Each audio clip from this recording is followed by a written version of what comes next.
প্রকাশিত হয়ে গেল তৃণমূলের নির্বাচনী ইস্তেহার, যাকে বলে ইলেকশন ম্যানিফেস্টো।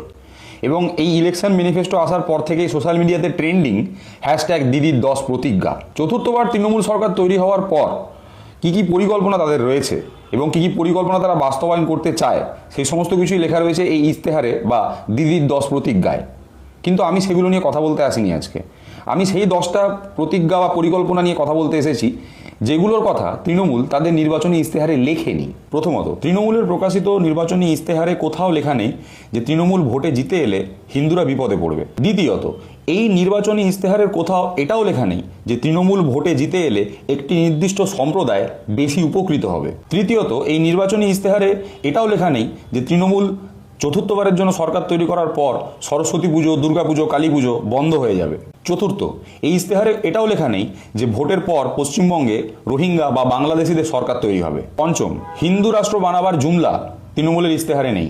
ষষ্ঠ, তৃণমূলের ইস্তেহারে নেই মন্দির বা মসজিদ বানাবার কথা। সপ্তম, কোনো অনুপ্রবেশকারীকে চিহ্নিত করা হবে এই কথাটাও কিন্তু তৃণমূল তাদের ইস্তেহারে বলেনি।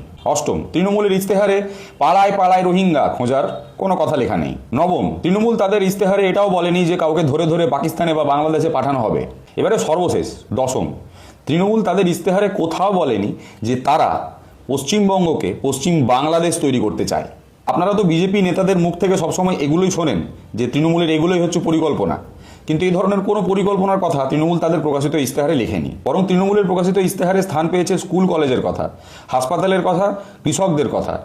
হ্যাঁ, এগুলো নিয়ে অনেকের অনেক অভিযোগ থাকতে পারে, কিন্তু যখন একটা সরকারে থাকা রাজনৈতিক দল ভোটের লড়ার জন্য তৈরি হচ্ছে এবং তাদের ইস্তেহার প্রকাশ করছে, সেখানে এই ধরনের যে মানুষের বুনিয়াদি চাহিদার কথাগুলো লিখছে, তার মানে বুঝতে হবে যে তারা মানুষের জন্য কাজ করতে চায়, মানুষের হয়ে কাজ করার জন্য তারা বদ্ধপরিকর।